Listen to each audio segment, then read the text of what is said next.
Naila Kabeer, Professor of Gender and Development. Yes. Author, here it is, see? Author of many books, Reversed Realities, The Power to Choose, which was about Bangladeshi women in the labour market.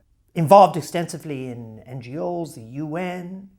When I look at your work, I'm not sure whether the story is essentially a good one about the rising empowerment of women, about broadly speaking what in the old days would have been called Whiggish progress towards a better life, or whether it's a downhill thread with violence against women on the rise, with the patriarchy retaliating. Which is the truer version of where we are today? The benign story or the malign story?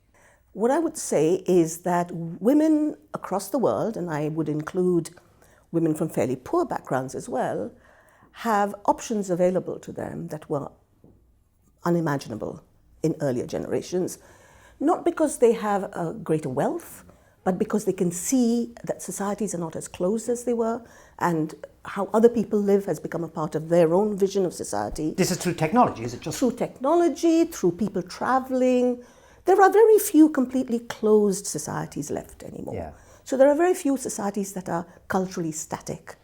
So in that sense, the positive story is that people's imaginations and their visions of what is possible has expanded.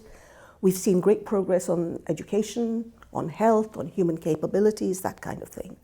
But of course, any kind of change like this, which involves some of the most intimate and the core aspects of people's cultures, will inevitably bring with it some kind of a backlash. Mm-hmm. So I think particularly as women make inroads into the labour market, which used to be the kind of domain of the male breadwinner, I think we are seeing signs of resistance from men and from many women. But to make progress, to push the line further along the route you wanted to go, you have to take on some quite powerful forces. One that occurred to me from your work is the whole field of microeconomics, where you say, look, this is, as I understand you, this is too without context, there's no breadth here, it's all about these non-persons wandering around the place making individual decisions. The field of economics does not work in your favour, does it? Do you need to rethink capitalism? It is as big as that to make things work. Well, two separate questions there. Yeah, two, yeah. But actually they are linked. I think a lot of microeconomics has been an apology for capitalism because it has never taken account of the complexity of human beings and the kinds of constraints under which people have to make choices. And women need that to be taken into account particularly. Absolutely, absolutely. The kinds of constraints that men and women, say from the same class, face are very different. Because in addition to the usual freedoms and constraints associated with your class position, for women they have all the additional constraints associated with culture, patriarchy, and so on. Another big enemy you've Yes. got, another big enemy, these aging men sworn to celibacy. Let me put a very direct question to you about the Vatican, or referring to the Vatican, and in particular its role in regards women. Would you say to a practicing Catholic who agrees with you on the diagnosis, it is immoral to remain as a practicing Roman Catholic given its position on the issues which concern you and concern women? No, I would not say that. I would say that any change for any institution is strongest when it comes from within.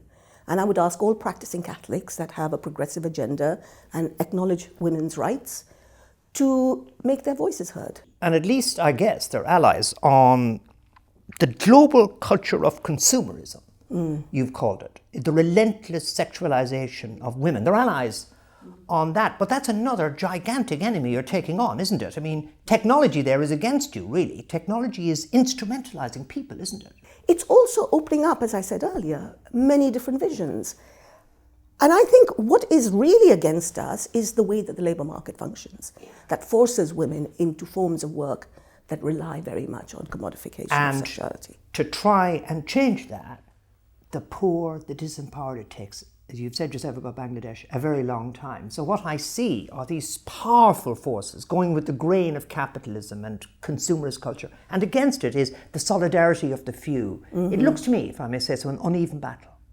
It is a very uneven battle, but you know, when you mention Bangladesh, what you also have to recognize that in the 70s it was known as the International Basket Case, thanks to some State Department person in the US. Today, Bangladesh has confounded many expectations.